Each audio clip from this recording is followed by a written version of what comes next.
আসসালামু আলাইকুম রহমতুল্লাহ। সুপ্রিয় দর্শক শ্রোতা মণ্ডলী, ভাই ও বোনেরা, হযরত আবু হুরায়রা রাদিয়াল্লাহু তাআলা আনহু হতে বর্ণিত, তিনি বলেন, রাসূলুল্লাহ সাল্লাল্লাহু আলাইহি ওয়াসাল্লাম বলেছেন, যে ব্যক্তি আল্লাহর ভয়ে অশ্রুপাত করেছে তার জাহান্নামে প্রবেশ করা তেমনি অসম্ভব যেমন অসম্ভব দহন করা দুধকে ওলানের পুনরায় প্রবেশ করানো। যে ব্যক্তি আল্লাহর সন্তুষ্টির জন্য তার পথে জিহাদ করেছে সে ব্যক্তি আর জাহান্নামের ধোঁয়া একত্রিত হবে না। সুবহানাল্লাহ, সুবহানাল্লাহ। খুবই গুরুত্বপূর্ণ হাদিস। আমরা হাদিসটি সাবস্ক্রাইব করে শেয়ার করে অন্যকে জানিয়ে দিব ইনশাআল্লাহ। এই হাদিসটির মধ্যে বলেছেন, যে ব্যক্তি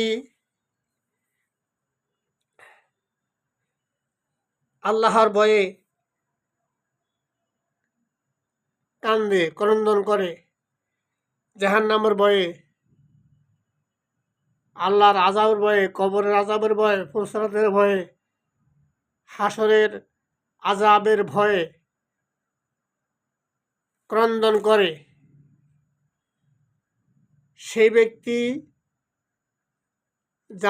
জাহান্নামে যাওয়া তেমনি অসম্ভব যেমনি গরু, ভেড়া, ছাগল, মেষ তাদের ওলান থেকে দুধ দহন করার পরে পুনরায় যেটা ওলানে আবার ঢুকানো যায় না, সম্ভব নয়, এভাবে ওই ব্যক্তিও জাহান্নামে যাওয়া সম্ভব নয়।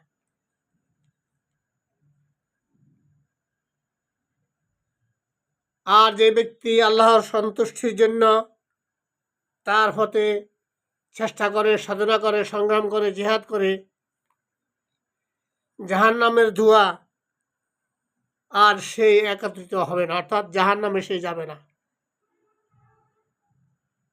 আল্লাহ রাব্বুল আলামিন বিশ্বনবী সাল্লাল্লাহু আলাইহি ওয়াসাল্লামের মাধ্যমে গ্যারান্টি দিয়ে দিয়েছেন, যে ব্যক্তি আল্লাহর ভয়ে ক্রন্দন করে আর যে ব্যক্তি প্রাণান্তরভাবে আল্লাহ জমিন, আল্লাহ দিন প্রতিষ্ঠার জন্য টাকা দেয়, পয়সা দেয়, জীবন দেয়, সময় দেয়, বক্তৃতা করে, বিবৃতি করে, ফেসবুকে লেখে, ইউটিউবে লেখে, তার ক্ষমতা অনুযায়ী সেই দিনের কথা বলে, তাহলে সেই ব্যক্তি আর জাহান্নামে ধোঁয়া একসাথে হবে না।